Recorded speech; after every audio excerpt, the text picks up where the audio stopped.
Bastante frecuentes los que vamos a ir encontrando en este tipo de lesiones. Entonces, en la mayoría de los casos las lesiones son por mecanismos de alta energía. Quiere decir que accidentes automovilísticos, accidentes deportivos pueden suceder. Se decía que antes esto eran, doctor, está prohibido sacar fotografías. La próxima se va de la clase. Entonces, antes se decía que eran exclusivamente de gente joven y de gente activa, pero se ha ido viendo que la gente mayor ha empezado a hacer muchas más actividades que antes no hacía. Igual se decía que eran actividades netamente de los varones, pero ahora las mujeres también hacen actividades tan peligrosas como los varones. Entonces, si nosotros tenemos en cuenta, fíjense ese tipo de lesiones que nosotros vamos a ir encontrando en este tipo de pacientes. Entonces, nosotros ya con solo ver estas imágenes podemos catalogar el tipo de lesiones que va a tener el paciente.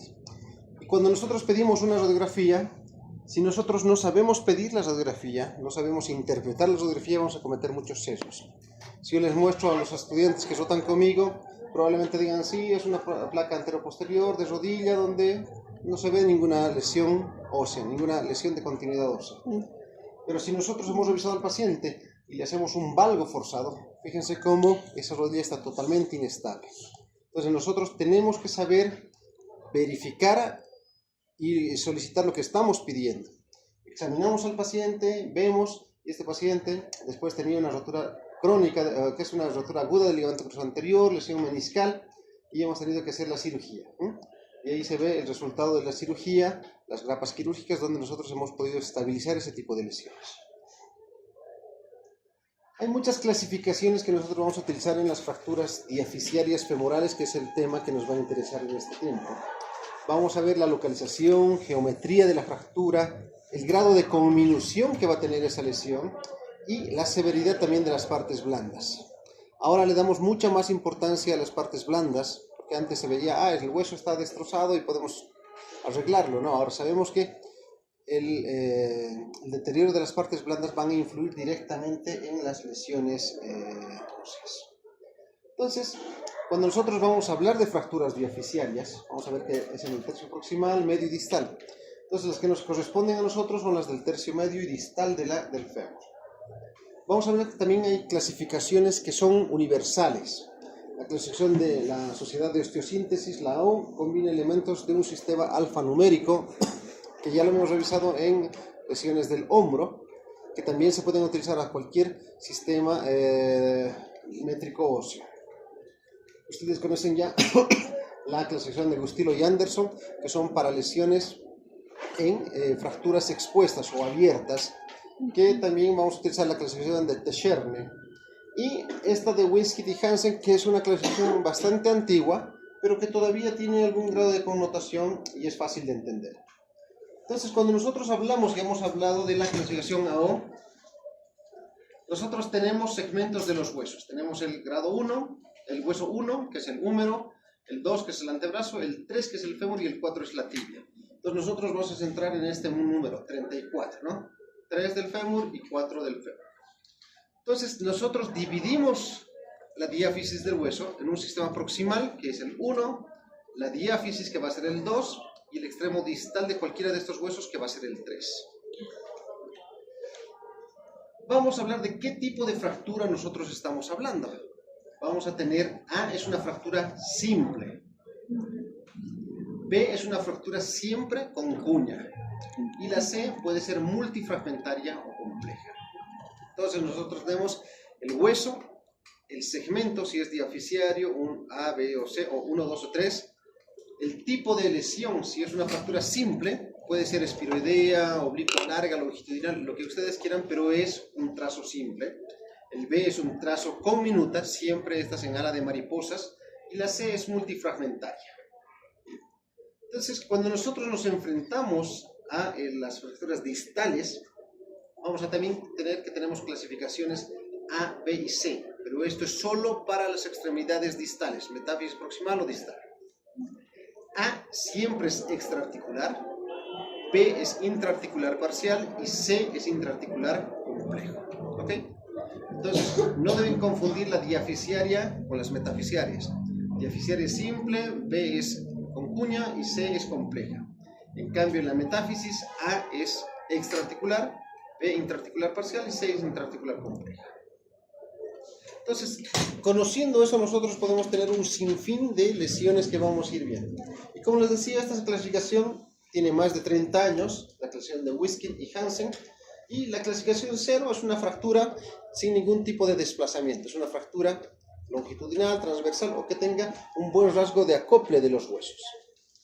El 1 es una fractura que debe tener algún fragmento o que esté desplazada parcialmente. La tipo 2 es una fractura en uña o en ala de mariposa. La 3 es una fractura pero tiene un componente medial.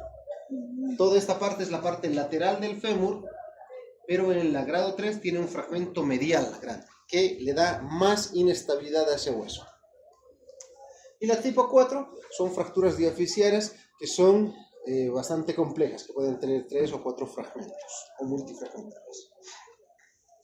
Entonces, dentro de la clasificación A, seguimos repasando. A, fíjense que puede ser espiroidea, puede ser oblicua corta, oblicua larga u oblicua corta.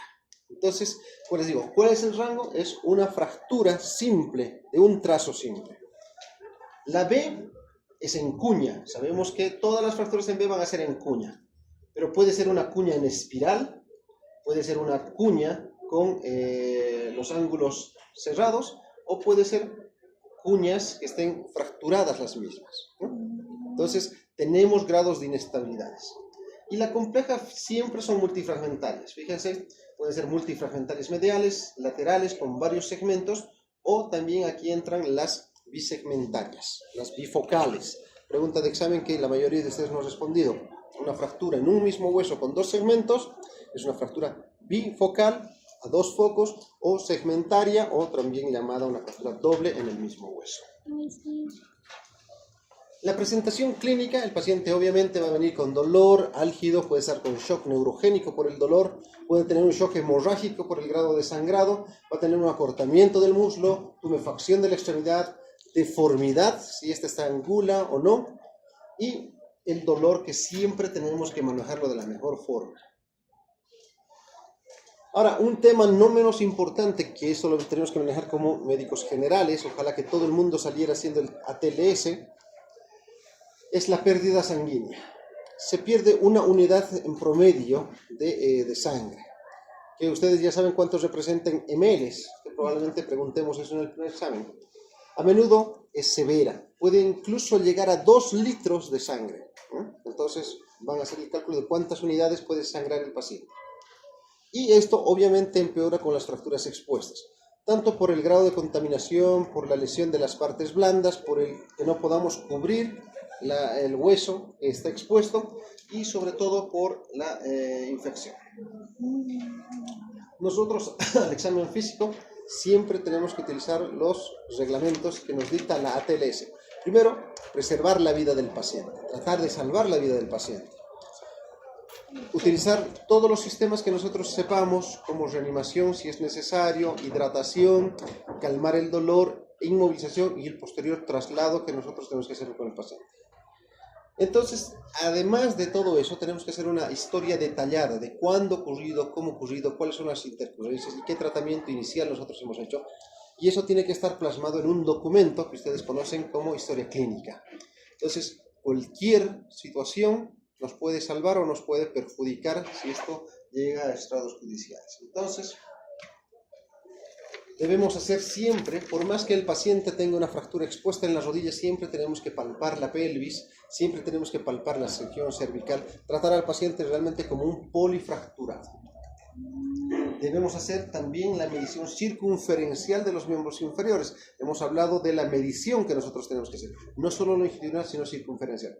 ¿Para qué? Porque eso nos va a dar la idea de cuánto está sangrando el paciente, ¿no? Que eso a la larga se puede dar como un síndrome compartimental, que era un tema que se llevaba hasta el año pasado, pero este año se ha cortado, que es sumamente importante. Entonces, tenemos que también tener la medida para que el paciente no haga un cuadro de embolismo. Significa que por una mala inmovilización el paciente haga un coágulo en la vena y ese coágulo migre al pulmón y el paciente se va a morir por el coágulo y no por la fractura. Entonces tenemos que saber manejar anticoagulantes, tenemos que saber hacer adecuadas inmovilizaciones y tenemos que saber diferir al paciente. Entonces, como imágenes en un politraumatizado tenemos que pedir siempre unas radiografías de pelvis, un axial de cadera y nos tenemos que enfocar en el sitio de lesión. En este caso tenemos que pedir 2 proyecciones, una PI lateral del fémur que nos va a ir orientando o una PI lateral de rodilla como es el caso de estudio. Entonces cuando nosotros tenemos casos así, nosotros podemos ir, doctora, ¿puede apagar la luz de esto? Gracias. Eso. Entonces, nosotros podemos tener un trazo de fractura.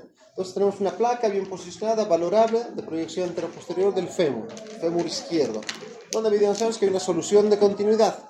Esa solución de continuidad es monofocal, bicortical, está desplazada. Fíjense que está cabalgada. Un segmento se ha montado sobre el otro. Entonces, nosotros tenemos que saber identificar eso.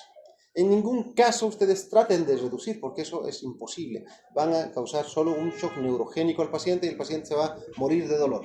Entonces, inmovilizamos en la posición que lo encontramos nosotros al paciente. Y luego, posteriormente, lo remitimos. Sacamos unas placas más focalizadas. Entonces, el tratamiento, que es un tratamiento más traumatológico, va a depender de lo que el cirujano tenga a mano y lo que el cirujano maneje mejor. Pero en general, el tratamiento de elección para estas fracturas diafisiarias es el enclavado centromedular. Ese es el gold estándar. Entonces, puede haber un sinfín de técnicas, clavo centromedular bloqueado, anterógrado, retrógrado, placas flexibles, stents, que se utilizan más en los niños, hasta incluso la colocación de yesos, que eso se hacía hace como 50 años, ¿no? Entonces, tenemos una variedad de formas de tratar, pero eso es un tema más de especialidad. Fíjense que el enclavijado busca hacer una reducción anatómica del hueso, pero en este caso hemos entrado por la parte superior. No hemos tocado el hueso, no hemos tocado el foco de fractura, entonces con eso mantenemos el callo inicial que se ha estado haciendo el paciente. Entonces lo bloqueamos y la recuperación es mucho más óptima. Entonces, ahí vemos. Pero fíjense que este caso también es un poco diferente. Tenemos otro caso politraumatizado que también tiene este tipo de lesiones. Lamentablemente no se ven muy bien en estas imágenes, pero podemos evidenciar que es una solución de continuidad a 2 niveles. Es un mismo hueso que tiene 2 focos de fractura. Ese foco de fractura representa la clasificación B de Lao y que nosotros tenemos que identificar si es estable o es inestable. Entonces, el tratamiento va a ir en base a eso. Pero ¿qué pasa si yo no me hubiese fijado en esta solución de continuidad? Le hubiese arreglado toda la parte diafisiaria, pero me hubiese olvidado del cuello. ¿Sí? El paciente también tenía una fractura a nivel de la base del cuello que no está desplazada. Entonces, cuando les entregan una radiografía, siempre tratan de ver lo más minuciosamente posible, porque podemos hacer una belleza de enclavijado en esta zona y olvidarnos de esta otra. Entonces el tratamiento va a cambiar, ya no es un enclavado centromedular, sino también utilizamos una fijación para reducir esa fractura a nivel del cuello del fémur. Reducimos los 2 fragmentos y el paciente queda estabilizado en una buena forma. Lo mismo acá, fíjense, tiene un paciente, tenemos un trazo de fractura en un fémur derecho, tenemos un trazo que es evidente, que cualquiera de nosotros podría identificar, pero también somos acuciosos, y fíjense que también tiene una fractura a nivel del cuello, en la base del cuello. Entonces el tratamiento cambia y le ponemos un clavo placa. Entonces estabilizamos nosotros con la misma cirugía, con la misma incisión, estabilizamos los 2 focos de fractura. Entonces eso es lo que tenemos que ir realizando. Nunca revisar y sobreestimar las lesiones que pueda tener el paciente. Ahora vamos a hablar de las fracturas alrededor de las rodillas. Eso nos va a indicar fracturas del tercio distal del fémur, las fracturas de la rótula, las fracturas de los platillos tibiales, las fracturas de las espinas tibiales. Vamos a saber un concepto que es una rodilla flotante y algo de fracturas periprotésicas. Entonces, las fracturas distales del fémur son aquellas que afectan de la línea articular 10 a 15 centímetros por encima. Entonces, vamos a comprometer la parte de los cóndilos y cierto segmento de la metáfisis ósea. representan entre un 4 y un 7% de todas las fracturas del fémur, o sea que es una presentación alta. Si excluimos la fractura de cadera, que es la más frecuente, hemos hablado de eso ya en las fracturas cuando hemos hablado de umbra, representan hasta el 31% del porcentaje total de las lesiones del fémur. Es una mayor incidencia en el sexo masculino, como les decía, probablemente ya no es tanto así, y en la cuarta, quinta época de vida. Eso más que todo por los problemas osteoporóticos. Pero los pacientes que hacen deportes extremos vamos a tener igual cantidad de lesiones. Es muy común de lesiones asociadas. Significa que esa fractura se puede acompañar de un tromboembolismo pulmonar, de un síndrome compartimental, de un sangrado masivo, un shock hemorrágico o hipovolémico y un shock neurogénico. Entonces, como médicos generales debemos y tenemos que saber tratar este tipo de lesiones. Entonces, de por sí, mientras más joven el paciente, la lesión puede ser mucho más grave incluso, porque es un hueso firme, es un hueso duro. Entonces, para romper ese hueso duro se necesita una fuerza mucho mayor. Entonces, cuando nosotros hablamos de personas mayores, probablemente la osteoporosis sea nuestro peor enemigo, ¿no? Entonces, pero con independencia de la edad, el nivel fracturario siempre se lo tiene que considerar como grave o severo. Tenemos que tener 4 pilares de tratamiento. Entonces, primero, la primera premisa siempre es salvar la vida del paciente. La segunda es salvar el miembro y tercero, salvar la función del miembro. Entonces, eso no está en sus teóricas compradas, pero nosotros en los pilares tenemos que ver primero una reducción anatómica. ¿Cómo podemos reducir lo mejor posible a ese trazo de fractura? Tenemos que preservar la perfusión sanguínea. No me sirve de nada desperiostizar, sacarle todo el periósteo donde se encuentra la sangre, alinear y después que el hueso se muera porque no tiene irrigación. Entonces, tenemos que preservar la perfusión sanguínea. Dejar una fijación lo más estable posible, ya sea un clavo centromedular, una placa, clavos Kirner, lo que sepamos manejar, pero bien.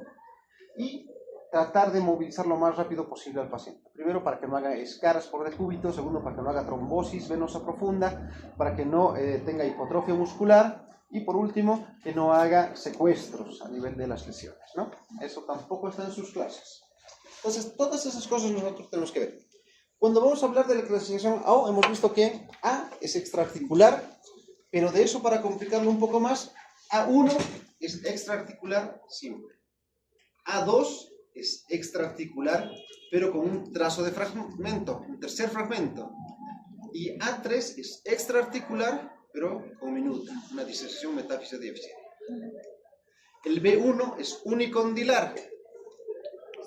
B1, cóndilo externo, B2, cóndilo medial, y B3 es el cóndilo posterior, o también llamado fractura de Hoffa. Y el tipo C siempre es bicondilar. La C1 es en forma de Y. La C2 es una fractura que tiene multifragmentos en la metáfisis, pero es un trazo único a nivel de la articulación. Y C3 es una fractura que va a tomar los dos cóndilos y también tiene una disociación metáfiso-diaficial. Entonces, se va complicando la situación. Entonces, según el trazo de fractura, lo más simple de resumir: A, trazo único extraarticular; tipo B, en cuña; tipo C, multifragmentario, ¿no? Tipo B, el A, el que es intraarticular parcial; el B, que es intraarticular parcial, pero tiene conminución a nivel de la metáfisis; y el tipo C es un rompecabezas realmente, ¿no? Entonces, todas esas situaciones nosotros tenemos que ir viendo. En las monocondilias, siempre el cóndilo lateral es el que mejor respuesta nos da, porque tiene buena vascularización, se lo puede reducir siempre de mejor forma. En cambio, el B siempre nos complica. Ahí están los vasos sanguíneos grandes, la irrigación nunca es buena y probablemente la cirugía que nosotros hagamos por medial no tiene los mejores resultados.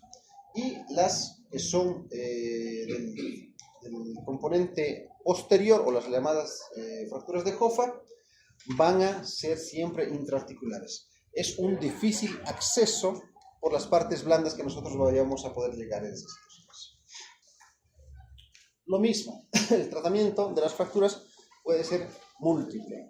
Depende de lo que tengamos en el centro y depende de la habilidad del cirujano. Por ejemplo, esta es una fractura, fíjense, es una fractura que se ve bastante fea.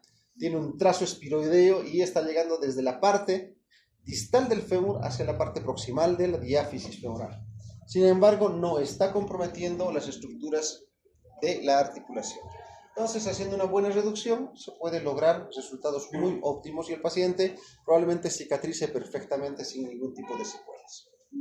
Otro tipo de fracturas, fíjense, 68 años, atropellado, tiene un trazo de fractura que no tiene tanto contacto, pero fíjense esa calidad del hueso, es una calidad de hueso pésima, ¿no? Entonces vamos a tener que luchar no solo con la fractura, sino también con la osteoporosis, esa debilidad ósea que nos va a entregar, y nosotros hacemos la planificación, tratamos de hacer la reducción lo mejor adecuado posible y tratamos de plasmar esa planificación que hemos hecho en papel en el paciente. Entonces los resultados son óptimos. Siempre tratar de elegir los mejores materiales que le van a convenir al paciente. Esto es como una receta de restaurante. Le hacemos una cirugía a la medida del paciente. No es un clavo para todos, no es una placa para todos, no son alambres de Aquiles para todos. ¿Ok? Entonces, si nosotros logramos eso, el tratamiento va a ser bastante bueno. Dentro de las fracturas de rótula, ustedes ya recuerdan por anatomía que las fracturas de rótula, la rótula es el sesamoideo más grande que nosotros tenemos a nivel de la rodilla. Es un hueso que no tiene inserciones musculares y depende mucho de las inserciones de tendones y lesiones ligamentales. Entonces, representan el 1% de todas las lesiones del cuerpo. Es un hueso que está muy expuesto. Nosotros nos caemos de rodilla y lo primero que golpeamos es la cara anterior de la rótula. Entonces, eso es lo que tenemos que tener en cuenta.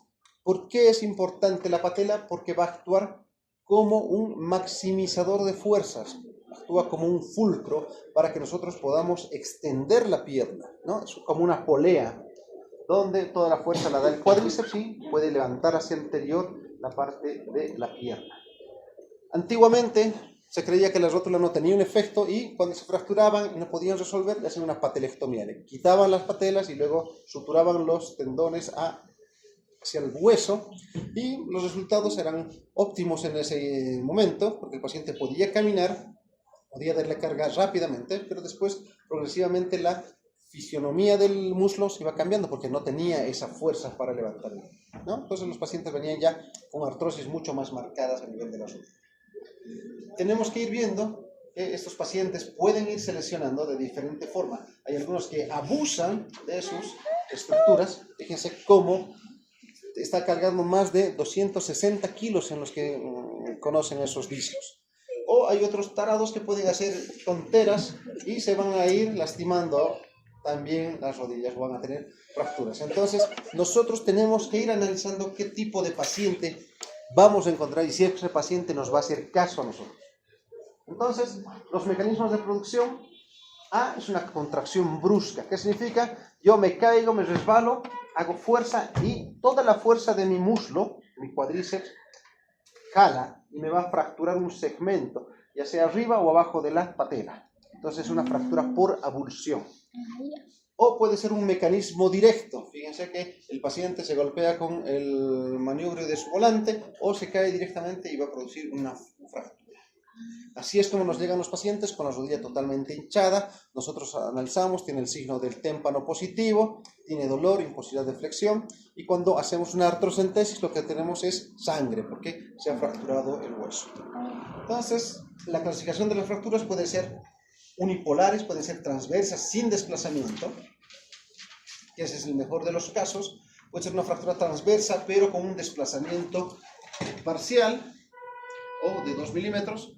Pueden ser fracturas a nivel de los polos, como les indiqué, por la acción de los músculos. Son fracturas por avulsiones, fracturas longitudinales o verticales, que son normalmente por caídas directas, y fracturas con minuta. Esos son en caídas severas o accidentes automovilísticos que van a romper en varios segmentos de esa patela, ¿no? Entonces, eso es lo que nosotros vamos a poder obtener.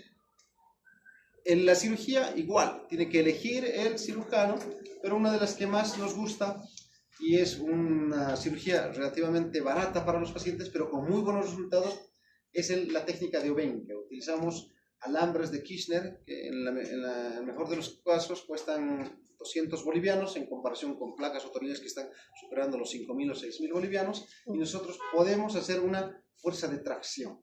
Mientras más hacemos compresión en la parte medial, más se comprime también la parte distal. Entonces esta técnica es fácil de resolver. Nosotros necesitamos un taladro, unas pinzas especiales, colocamos, reducimos y hacemos un 8 con un alambre especial, con un alambre que es maleable. En algunos casos todavía se siguen aceptando patelectomías. Estas patelectomías que ya están cada vez más en desuso. Yo soy cirujano de rodillas hace más de 15 años y he debido hacer unas 2 en todo este tiempo, cuando no se puede reconstruir. Y lo que hacemos es fijar el tendón patelar hacia el segmento restante de hueso que nos queda. La cirugía queda bonita, se ve bien estéticamente, pero el paciente después de 3 o 4 años viene con dolor. ¿Por qué? Porque hemos descendido la patela que tiene que caminar en la tróclea. Nosotros al hacer la patelectomía claramente acortamos y dejamos una rótula baja. Entonces esa rótula baja no está acostumbrada a caminar entre los cóndilos y lo que va a producir es una fricción. Esa fricción se va a llamar una artrosis postraumática y el paciente va a empezar a tener dolor anterior de la patela, precisamente porque eso es lo que nosotros hemos ocasionado, ¿no? Entonces, posteriormente el paciente requerirá una prótesis o algo más. Un claro ejemplo, un paciente nuestro, paciente de 80 años, con patologías asociadas múltiples, demencia senil, le hemos hecho una reducción, quedó muy satisfactoria el paciente, pero el paciente tenía demencia senil. Se volvió a caer a los 2 días de la cirugía y fíjense cómo ha desplazado todo el fragmento que hemos encontrado. Entonces este fragmento tiene 1, 2, 3, 4 segmentos que son irreparables. Entonces tenemos que hacer, o está justificada hacer una patelectomía. Fíjense el grado de lesión que teníamos y hemos suturado, hemos quitado toda esa zona de lesión y hemos suturado el tendón al remanente. Obviamente el paciente con 80 años probablemente no requiera ningún otro tipo de tratamiento, pero un paciente joven con 40, 45 años probablemente el tratamiento sea otro. Fracturas de los platillos tibiales. Nosotros vamos a tener también que, este es un ejemplo de una paciente, fíjense, no, esto me he saltado. Fracturas de los platillos tibiales. Nosotros tenemos la parte proximal de la tibia, una desventaja, no está cubierta por ningún músculo en la parte anteromedial de la tibia. Entonces cualquier agresión, cualquier golpe directo puede ocasionar severos daños a nivel del hueso, ¿no? La parte posterior está protegida, la parte lateral tiene los músculos peroneos, pero la parte anteromedial es la que no está protegida. Entonces las fracturas de los platillos tibiales son más frecuentes, seguidas de las bicondilias del fémur. La energía de lesión tiene que ver directamente con el grado de osteoporosis que vamos a encontrar en el paciente. Entonces, doctor,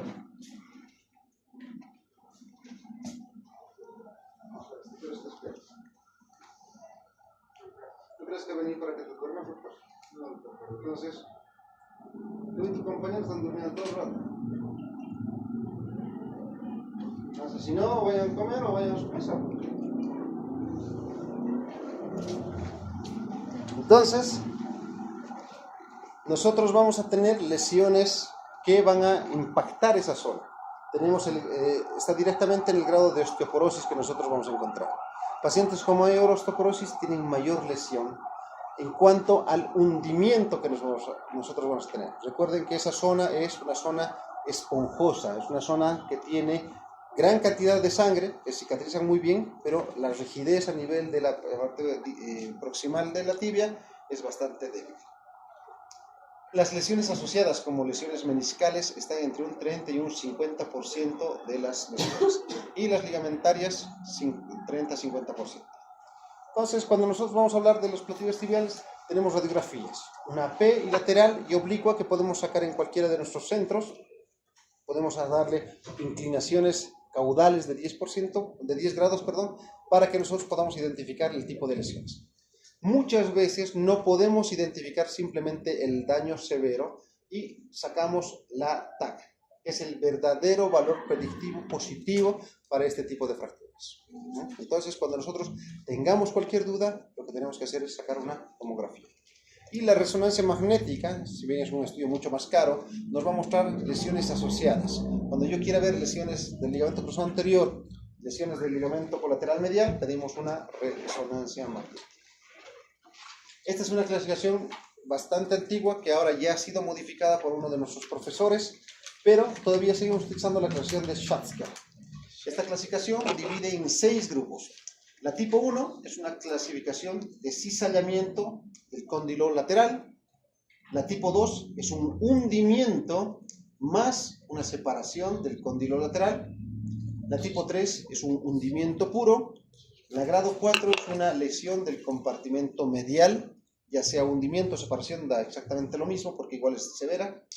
La tipo 5 es cuando se afectan los dos cóndilos o las dos mesetas tibiales. Y la grado 6 es cuando hay una disociación junto con la metáfisis. Cualquiera de las dos mesetas puede estar severamente afectadas, pero esa disociación va hasta la metáfisis. El tratamiento, lo mismo que hemos dicho anteriormente, depende de la habilidad del paciente o del médico. Fíjense, este es un ejemplo. En la parte de arriba nosotros tenemos unas radiografías que, si bien identificamos, aquí parece que no hubiera el daño de la cortical, aquí veo algo raro, pero no puedo identificar adecuadamente. La lateral me muestra que sí hay un fragmento que está desplazado. Pero si nosotros sacamos una tomografía, fíjense el grado de desplazamiento. Todo esto está hundido, toda la parte lateral que nosotros vemos acá no tiene hueso. Y acá donde nosotros no veíamos nada, tiene un trazo de fractura. Entonces, esta es una clasificación tipo 5. Si nosotros vemos una radiografía axial, fíjense, todo esto está hueco. Entonces, el tratamiento tiene que ir en devolver toda la estabilidad a esa rodilla, colocando placas y tratando de levantar y utilizando injerto. Hemos utilizado injerto de cadáver en esta zona para poder levantar una lesión tan severa como esa. Entonces, otros ejemplos, fracturas que acá ya se pueden ver, pero fíjense, la parte del fémur debería estar en contacto con la meseta lateral. Entonces, esto también es una luxofractura de rodilla. Significa que se ha lastimado la rodilla, se ha lastimado los ligamentos y se ha luxado. Entonces, la denominación de fractura cambia a luxofractura de rodilla. Entonces, fíjense cómo se puede ir desplazando toda la parte del segmento y cambia. Cuando nosotros hacemos el tratamiento, tenemos que exponer toda la rodilla, tenemos que ir reparando segmento por segmento para que nosotros podamos identificar esas zonas. Y obviamente el tratamiento se vuelve más complejo, la recuperación se vuelve más compleja y los costos no son menores. Si no tienen seguro, lamentablemente todavía en nuestro país el paciente tiene que costearse y pagar una de estas cirugías es realmente caro. Los resultados pueden llegar a una artrosis degenerativa que siempre llegan. Eso va a causar inestabilidad, alineación viciosa, incongruencia articular que nos va a generar dolor residual en el paciente. Las lesiones artrósicas demoran entre 5 y 7 años en llegar. Muchas veces el médico que lo ha operado no ve, no hace el seguimiento y le llega a otro colega. Las lesiones por inestabilidad ligamentaria se relacionan a una artrosis, ¿no? ¿Por qué? Porque la rodilla va a tener un juego importante en la rodilla y va a haber una fricción. Y si nosotros no hacemos una reparación adecuada, si nosotros tenemos un decalaje o tenemos un hundimiento, tenemos que dejar perfectamente eso. Si dejamos una grada, el hueso que está por encima de la articulación va a generar una artrosis. Entonces, si además de eso hemos visto que hasta un 30-50% puede tener lesiones asociadas con el menisco, si nosotros sacamos el menisco, hacemos una meniscectomía, le aumentamos el riesgo de artrosis a ese paciente. Ya estamos acabando. Las fracturas de espina tibial se presentan 3 por 100.000 niños. Es mucho más frecuente las fracturas en los niños. La causa más común son las caídas en bicicleta y los accidentes deportivos. Fíjense que ha sido descrito en 1959 por el actor de Meyers y McKeever, que todavía seguimos utilizando. Claro que hay clasificaciones más actuales, pero esta es una clasificación bastante fácil para recordar. Entonces, este tipo de caídas van a provocar una hiperextensión de la rodilla y eso va a generar una tracción. ¿Qué es lo que se inserta en, en las espinas tibiales anteriores? Ligamento cruzado anterior, ¿no? Entonces nosotros vamos a tener lesiones del ligamento cruzado anterior y eso va a generar una inestabilidad. Por eso es importante, cuando nosotros tengamos algún tipo de lesión, hacer una reparación y reconstrucción adecuada, porque si no el paciente va a tener una inestabilidad residual. Esta clasificación de Meyers y McKeever refiere al tipo A, que es una fractura que ha comprometido a la espina tibial anterior, pero no hay un desplazamiento, o es un desplazamiento mínimo. La tipo B es un desplazamiento mayor, pero el trazo de fractura tiene un pedículo que lo está uniendo al resto de la tibia. Y el tipo C tiene un trazo de fractura totalmente suelto que lo convierte en una rata articular. Los síntomas, obviamente, dolor, derrame articular, que es la artrosis. Pueden haber síntomas de lesiones asociadas de ligamentos colateral medial, lateral, meniscales, etcétera, que tenemos que descubrirlos por el examen físico. Lo clásico es sacar una radiografía apilateral de la rodilla, examinar cuidadosamente estas lesiones y si tenemos dudas también pedimos una tomografía. Fíjense, este es un caso de un paciente que si solo me muestran la radiografía AP, probablemente se me escape. Tenemos una lesión, como ya tenemos un poquito más entrenado el ojo, nosotros vemos una lesión en esta zona. Pero pacientes o médicos que no están muy bien entrenados, probablemente se le pase. Por eso siempre se deben pedir dos proyecciones. En la lateral, fíjense cómo tiene el trazo y está totalmente levantado. Entonces sería una clasificación tipo B. Y la clasificación tipo C, nosotros vamos a identificar cómo está totalmente suelto. El tratamiento, en el grado 1, normalmente solo es inmovilización, una férula de yeso, una escayola, o podemos utilizar tratamientos ortopédicos de última generación. En el grado C, en el grado B, dependiendo del grado de lesión, podemos utilizar rodilleras, o si está muy desplazado, mejor es colocar un tornillo y con ese asunto se acaba. Y el grado 3 siempre es quirúrgico, ya sea abierto o ahora lo hacemos artroscópico, mínimamente invasiva, pero el tratamiento tiene que devolver la misma congruencia de la espina tibial para que no haya una inestabilidad del cruzado anterior. La idea es anclar ese segmento a un segmento del hueso, siempre precautelando de no dañar las fisis, porque podemos alterar el crecimiento de los pacientes. Fíjense, este es un trazo de fractura grande, que se lo ha tratado de reducir, pero no ha sido posible. Todavía dejaba un gap acá. Y en la artroscopía, fíjense que el segmento era bastante grande. Se ha colocado tornillos y los resultados son bastante óptimos. Entonces, eso es lo que nosotros tenemos que lograr. Tratar de siempre reducir de la forma más anatómica cualquier segmento del hueso.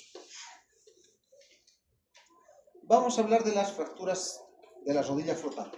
¿Qué se conoce por una rodilla flotante?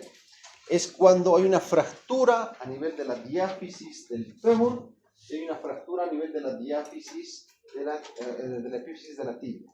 Significa que el segmento de la rodilla queda colgando, queda balante, ¿no? Entonces por eso se llama rodilla flotante.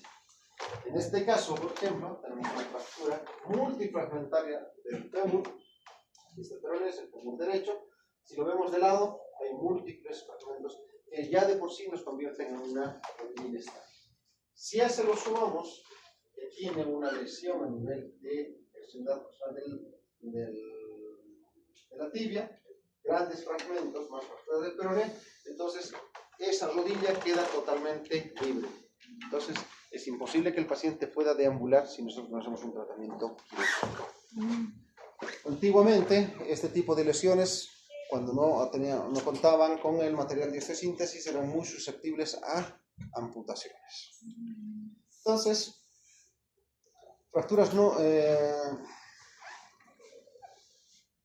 las fracturas no articulares, las fracturas que no han tomado la articulación, representan entre el 5 y el 11% de todas las fracturas de la tibia. Tienen un grado mayor de compromiso vascular, pueden hacer un síndrome compartimental avanzado o asociado, y su tratamiento quirúrgico puede esperar.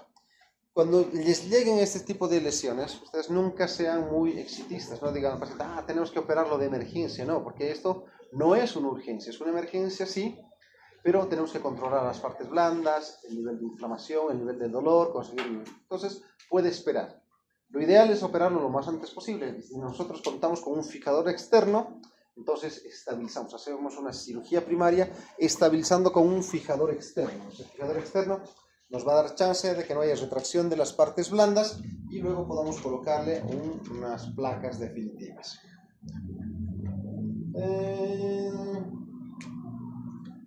Esto es importante, la alineación viciosa.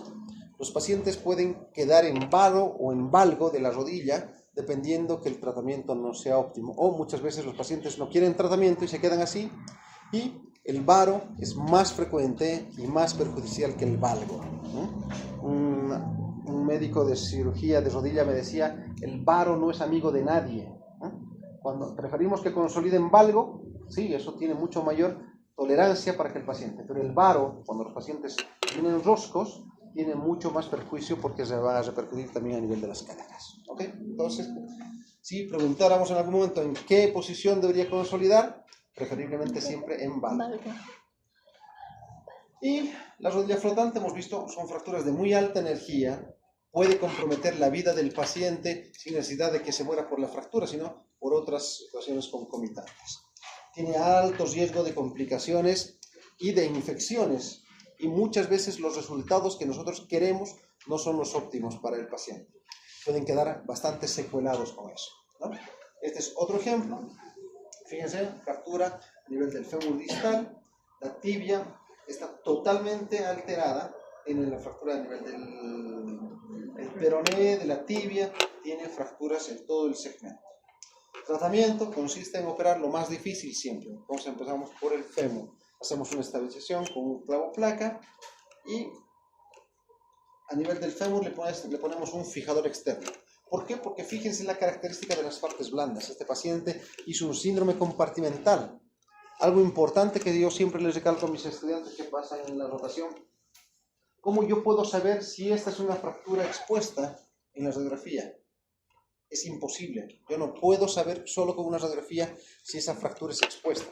Sé que es una fractura desastrosa, está totalmente partida en 20 pedazos, pero yo no puedo saber si eso es una fractura expuesta. ¿Cuál es la respuesta? Es una clasificación de Gustilo y Anderson que es clínico-radiológica. La clínica es la que manda. Y en este caso, fíjense, el grado de cobertura faltaba en el paciente. No podíamos porque ha habido una pérdida de sustancia.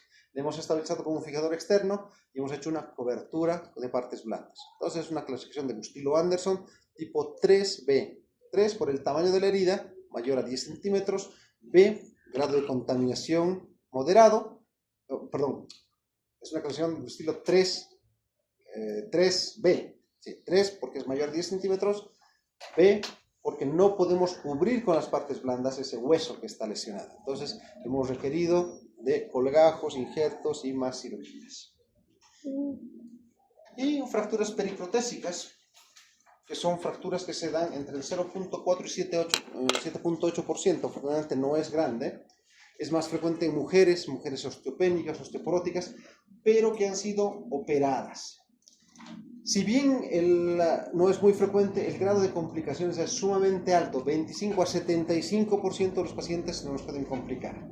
Fíjense, esta paciente ha sido operada, le han puesto una prótesis de rodilla, muy bien operada, la paciente se cayó y ha fracturado por encima. Entonces el concepto de una fractura periprotésica es una fractura que se da entre los 5 y 10 centímetros de cualquier prótesis, ya sea a nivel del húmero, cadera o rodilla en este caso, que es lo del tema que nos concierne.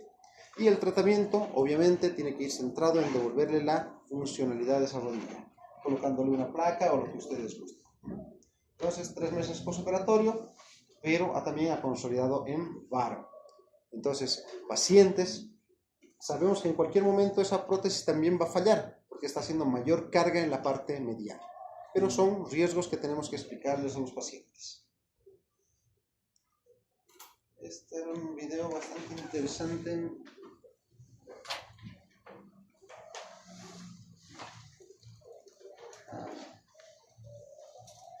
En otra oportunidad les voy a mostrar cómo se resolvía en la Segunda Guerra Mundial esa fractura. No tenía ni idea. Listo, doctores, muchas gracias.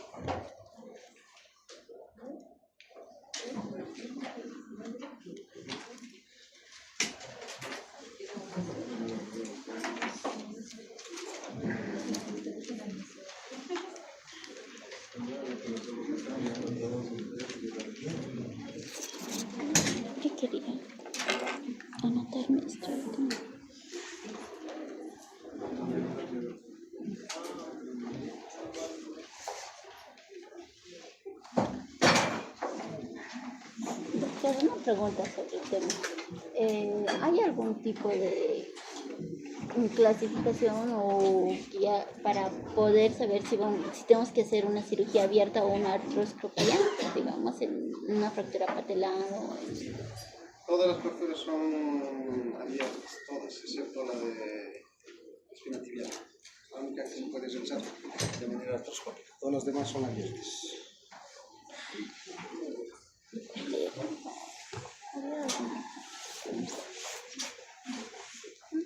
Listo, doctores, que les vaya muy bien. Gracias. Hasta luego.